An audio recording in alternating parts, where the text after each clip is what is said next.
Hello दोस्तों, कैसे हैं आप सब। उम्मीद है आप सभी बेहतर और मस्त होंगे। तो चलिए दोस्तों, इस वीडियो पे मैं आपको बताता हूं यहाँ पर क्लास 12th इंग्लिश प्रोज के अंतर्गत 7 ऐसे महत्वपूर्ण प्रश्न उनके आंसर के साथ जो कि आपके आने वाले बोर्ड एग्जाम के लिए एकदम मोस्ट इंपॉर्टेंट होने वाले हैं। और यहाँ पर दोस्तों आपको मैं बताऊंगा कि यह 7 क्वेश्चन अगर आप पढ़ लेते हैं तो समझ लीजिए प्रोज में आपका 15 नंबर पक्का होने वाला है। और इन क्वेश्चन को मैं आपको इस तरीके से बताऊंगा कि आपका चाहे लॉन्ग में आ जाए या आपका शॉर्ट में आए, यानी कि आपके लॉन्ग और शॉर्ट दो प्रकार के क्वेश्चन आते हैं। तो दोनों तरीके से आपको क्वेश्चन को कैसे लिखना है वह तरीका भी मैं आपको बताऊंगा। तो इसलिए आपको वीडियो को बिल्कुल अंत तक देखना है। और समझ लीजिए प्रोज से आपको सिर्फ इतना ही पढ़ना, क्योंकि समय आपके पास बहुत ही कम है। तो ऐसे में कम समय को देखते हुए आपके बहुत ज्यादा कमेंट आ रहे हैं, तो इसी के ऊपर यह वीडियो होने वाला है। तो मैंने सोचा यार आपको बता दिया। तो इसी प्रकार से मैं आपको यहां पर चैप्टर नंबर 1 से लेकर चैप्टर नंबर 5 तक यह 7 क्वेश्चन जो है आपके सामने लेकर आया हूं, जो कि बोर्ड एग्जाम में कई बार रिपीट हुए हैं। और इनका आंसर मैं आपको बहुत ही अच्छे तरीके से, कि आपको कम शब्दों में अच्छा आंसर देकर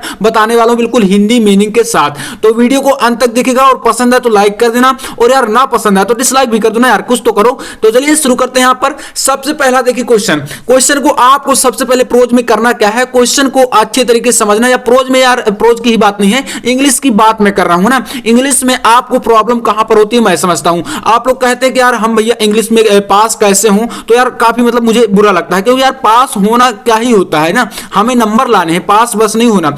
तो यहां पर आपको बिल्कुल 100% गारंटी के साथ मैं बताने वाला हूं। तो चलिए यहां पर देखते हैं पहला क्वेश्चन। देखिए कह रहा है कि what did M Hamel teach the class in his last lesson. जो आपका फर्स्ट चैप्टर है लास्ट लेसन, उसी से आपका क्वेश्चन है। एकदम दोस्तों बहुत ही ज्यादा महत्वपूर्ण प्रश्न है, ठीक है। तो देखिएगा यहां पर क्वेश्चन को पहले देखिए, आपके सामने जैसे इस प्रकार का क्वेश्चन जब आता है बोर्ड एग्जाम में, तो आप लोग समझते कि यार इसका हम भैया आंसर कैसे लिखे है ना, ये आंसर तो हमें आता ही नहीं है। तो यार आपको आंसर आता है लेकिन आप क्वेश्चन को ही नहीं समझ पाते हैं ना। तो क्वेश्चन को सबसे पहले आपको करना क्या है, इसको हिंदी में ट्रांसलेट करना सीखिए, है ना। जब आपके सामने इंग्लिश के क्वेश्चन आ जाते हैं तो आप उनको जो हिंदी में ट्रांसलेट करना पहले सीखिए। जैसे क्वेश्चन कर रहा है कि what did M Hamel, M Hamel तो आपका एक नाम हो गया ना। Teach the class in the last lesson, यानी कि जो एम हैमल है उन्होंने अपने जो अंतिम पार्ट है, यानी कि लास्ट लेसन जो है, इसमें जो है अंतिम पार्ट में क्या पढ़ाया या क्या सिखाया। टीच का मतलब यहां पर पढ़ाना या सिखाना होता है ना। तो अपने अंतिम पार्ट में एम हैमल ने क्या सिखाया, ठीक है। तो ये आपको क्वेश्चन पूछा है। अब इसका देखिए आंसर कैसे लिखेंगे, बहुत ही अच्छे तरीके से मैंने यहां पर लिख के रखा हुआ। तो आंसर को आप लोग बिल्कुल अच्छे तरीके से समझिएगा, मैं आपको यहां पर समझाने वाला हूं हिंदी के साथ, है ना। तो आपको बिल्कुल देखिए, मैं यही कहूंगा ना यार, कि अगर आपको देखिए कोई क्वेश्चन आ जाता है तो अगर उसका आपको आंसर अच्छे तरीके से नहीं भी पता है, तो अगर आप उसको समझ ले गए ना, आपके माइंड में एक बार चढ़ गया, तो इसको रटने की बिल्कुल जरूरत नहीं है। इंग्लिश यार वैसे भी रटी नहीं जाती है ना, रट कर आप क्या ही करेंगे। तो यहां पर देखिए बताया गया कि इन हिज लास्ट लेसन, अपने अंतिम पार्ट में M Hamel taught the class about grammar, ठीक है, then about writing and finally a lesson in history. More than this, he made his student realize the importance of their mother tongue and taught them to make pride in their language. देखिए इतना सा answer है। अब इसको समझिए क्या कह रहा है। इन हिज लास्ट लेसन, अपने अंतिम पार्ट में किसने, एम हैमल ने, taught the class about grammar, यानी क्या सिखाया, तो उन्होंने व्याकरण सिखाया, यानी ग्रामर सिखाया। देन अबाउट राइटिंग, उसके बाद क्या सिखाया, लिखना सिखाया। एंड फाइनली, और उसके बाद यानी कि अब एंड फाइनली यहां पर है ए लेसन इन हिस्ट्री, यानी ये सब पूरा होने के बाद क्या बताया, इतिहास का एक पार्ट भी पढ़ाया, लेसन इन हिस्ट्री, ठीक है। मोर देन हिज, इससे भी ज्यादा, he made his student realise, इससे भी उन्होंने क्या किया, तो उन्होंने जो स्टूडेंट यानी कि छात्र थे उनको एहसास कराया, realise to importance of their mother tongue, यानी कि जो छात्र थे उनके, उन्होंने क्या किया, तो उन्हें एहसास कराया किसके बारे में, तो मदर टंग यानी कि अपनी मातृभाषा के बारे में। And taught them to make pride in their language, और उन्होंने यह भी सिखाया कि हमें अपनी मातृभाषा पर गर्व होना चाहिए। तो देखिए आपने देखा, अगर हम इतना समझ लेंगे, हिंदी से पूरा हमने समझ लिया कि उन्होंने क्या क्या सिखाया। उन्होंने ग्रामर सिखाई, इसके अलावा लिखना सिखाया, इसके अलावा इतिहास का एक पार्ट सिखाया, और सबसे ज्यादा उन्होंने यह सिखाया कि हमें अपनी मातृभाषा पर गर्व होना चाहिए, मातृभाषा का एहसास कराया। तो देखिए शॉर्ट सा है, बहुत ही आसान सा, इतना आपको पढ़ लेना है और आपको समझ लेना है। बाकी अगर आपको बोर्ड एग्जाम में नहीं आ रहा है क्वेश्चन, ये आ गया तो आपको ये पूरा याद नहीं है, तो आप इसके कुछ वर्ड जो है याद कर लीजिए। जैसे कि मदर टंग हो गया, उन्होंने क्या सिखाया, हिंदी में आप जैसे कन्वर्ट करके याद कर ले गए, तो बस इंग्लिश का आपको वहां पर जो भी बने उसको कन्वर्ट करके लिखिए, आपको नंबर वहां पर मिलेंगे। अगर यह आपका 4 नंबर का है तो वहां पर आपको आपको 3 नंबर जरूर मिलेंगे, ये मैं कह रहा हूं। तो अगर आपने ऐसा सवाल लिया तभी आप ऐसा जो है कर पाएंगे। तो चलिए दोस्तों सेकंड क्वेश्चन को भी देखते हैं। देखिए दूसरा प्रश्न क्या करा इसको भी अच्छे तरीके से समझेंगे, बिल्कुल बेहतरीन तरीके से। और यार चैनल को जरूर सब्सक्राइब कर लेना, एक बार फिर से कह रहा हूं, बिल्कुल आपको मैं एकदम 100% अच्छा से अच्छा कंटेंट प्रोवाइड कराने की कोशिश करता हूं।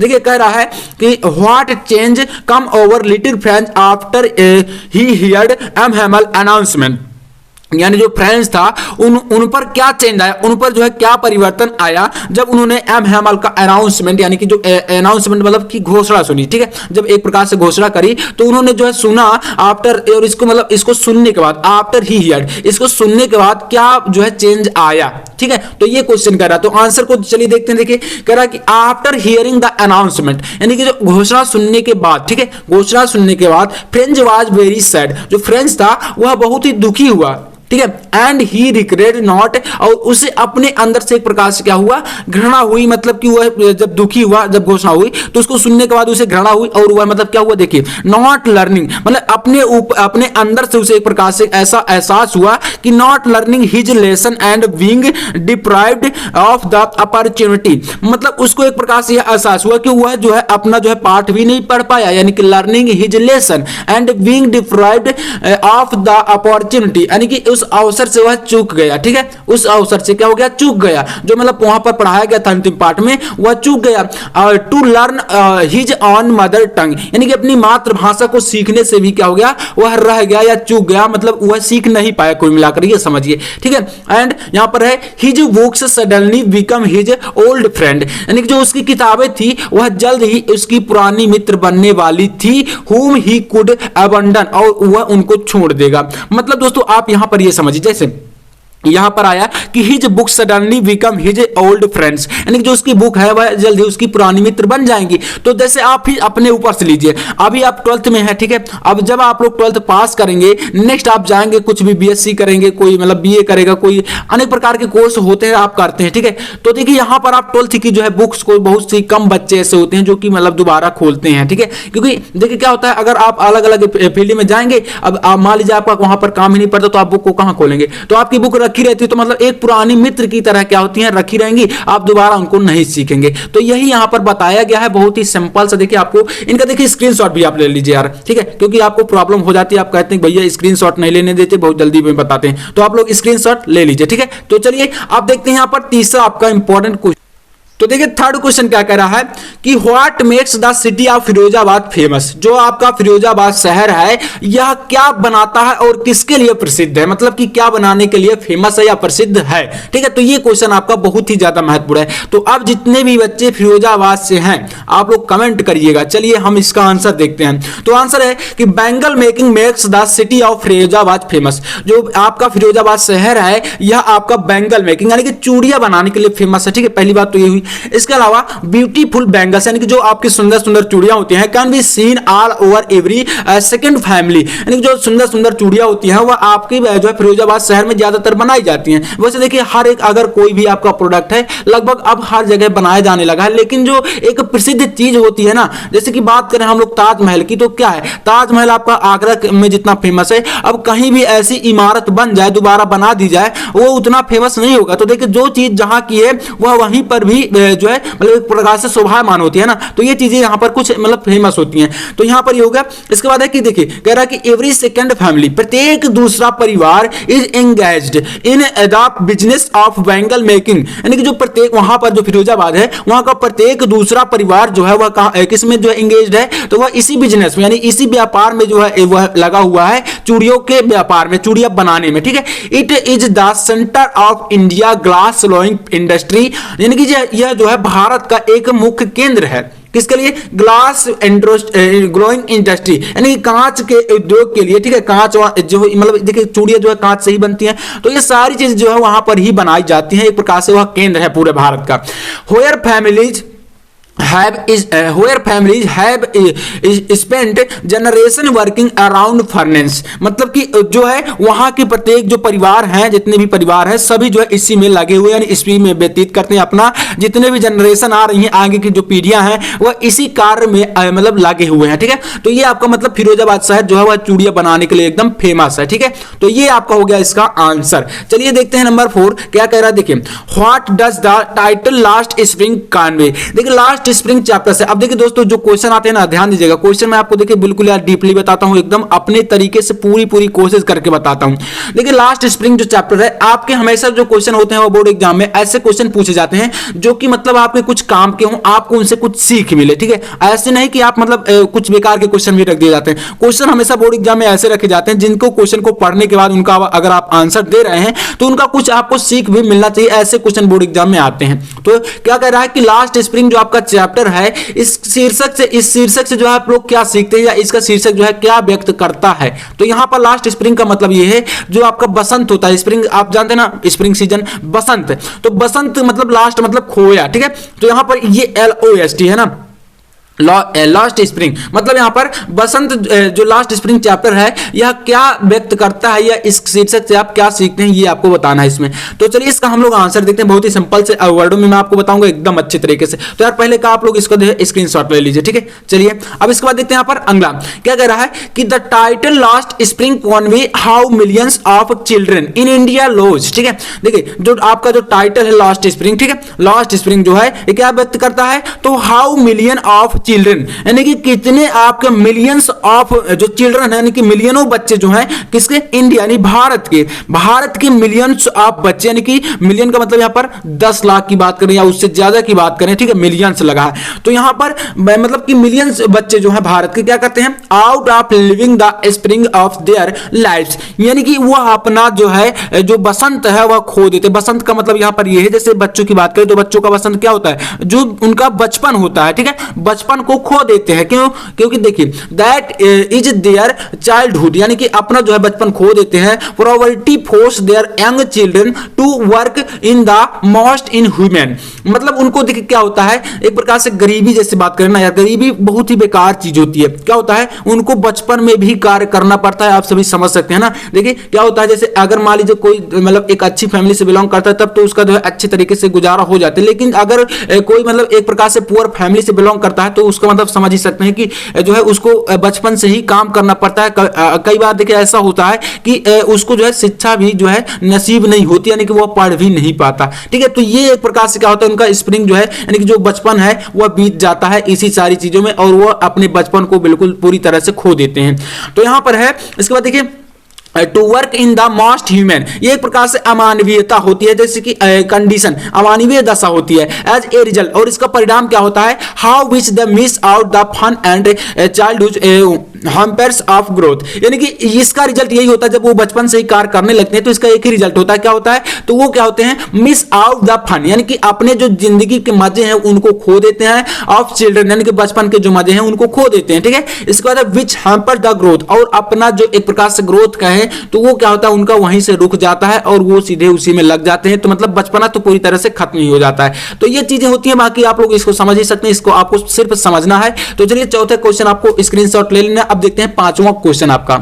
तो देखिए पांचवा क्वेश्चन क्या कर रहा है कि हाउ डिड डगलस, ठीक है, how did Douglas get received when he was thrown. ठीक है, तो यहां पर आपको क्वेश्चन कह रहा है कि डगलस ने क्या मतलब जो डगलस को जब पूल में फेंका गया था तो उसको वो है कैसे बचाया गया। ठीक है, तो यह क्वेश्चन आपका जो है पूछ रहा है। तो इसका आंसर देखिए क्या कर रहा है कि द नरेटर, यानी कि नरेटर का मतलब यहां पर आप समझ सकते हैं जैसे कथावाचक बोलते हैं या तो जो मतलब राइटर है ना, आप उनको समझिए।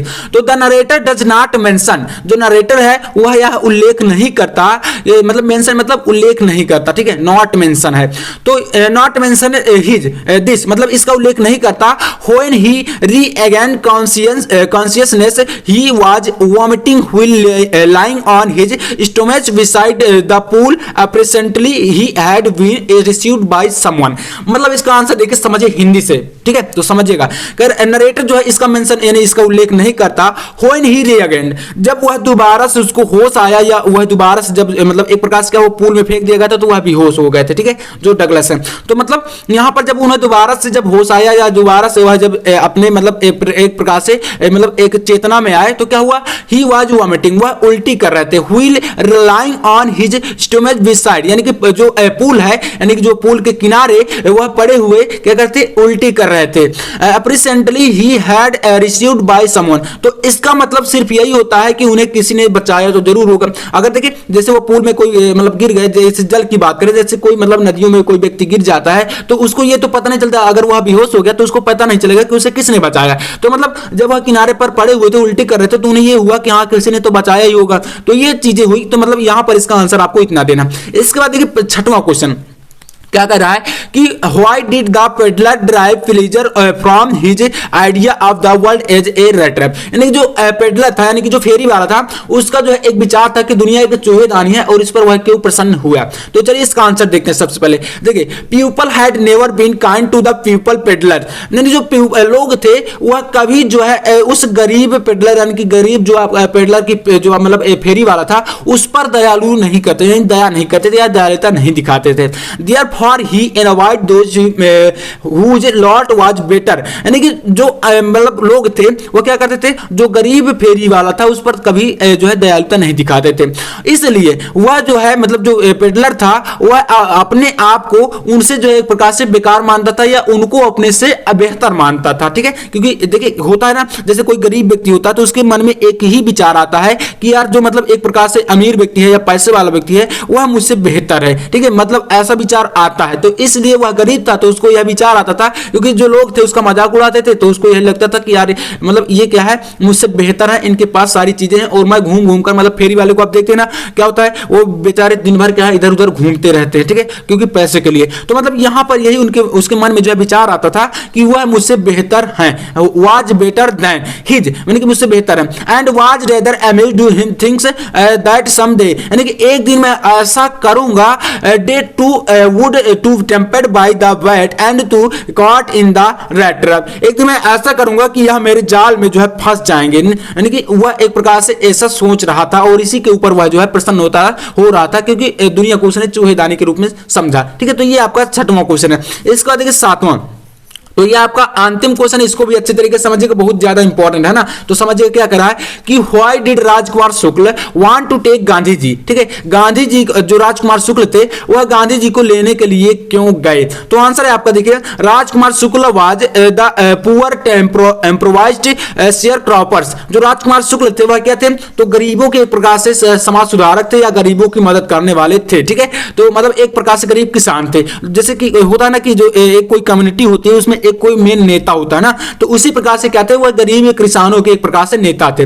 ऑफ द चंपारण डिस्ट्रिक्ट, यानी कि जो चंपारण डिस्ट्रिक्ट बिहार में है, तो चंपारण डिस्ट्रिक्ट के वो एक प्रकार से क्या थे, एक प्रकार से मुखिया थे। ठीक है, जो मतलब गरीब किसानों के। इसके बाद है he had gone to Lucknow. ठीक है, वो कहां गए, लखनऊ गए। Session of the Indian National Congress, Bharatiya Rashtriya Congress का एक जो है सेशन चल रहा था, वहां पर जो है वो गए। किस लिए गए थे, to take the Gandhi ji Champaran, यानी कि जो गांधी जी को लेने के लिए वो लखनऊ गए। जो लखनऊ में क्या थे, मतलब गांधी जी जो है लखनऊ में थे, इंडियन नेशनल कांग्रेस यानी कि भारतीय राष्ट्रीय कांग्रेस का जो है एक सेशन चल रहा था, तो उसी में वो पहुंच गए। अब किस लिए, तो fight to the injustice and the, यानी जो उनके खिलाफ जो है एक प्रकार से क्या होता, इनजस्टिस मतलब अव्यवहार हो रहा था, उनको अन्याय मतलब अन्याय उनके साथ हो रहा था, न्याय नहीं मिल रहा था, तो इसी के लिए वो गांधी जी से एक प्रकार से शिकायत करने गए या गांधी जी को लेने गए ताकि वो उनकी मदद कर सके। ठीक है, तो इस प्रकार से दोस्तों यह 7 क्वेश्चन है जो कि आपको प्रोज से बिल्कुल तैयार कर लेना। अब आपको बताता हूं एक चीज, समझिएगा।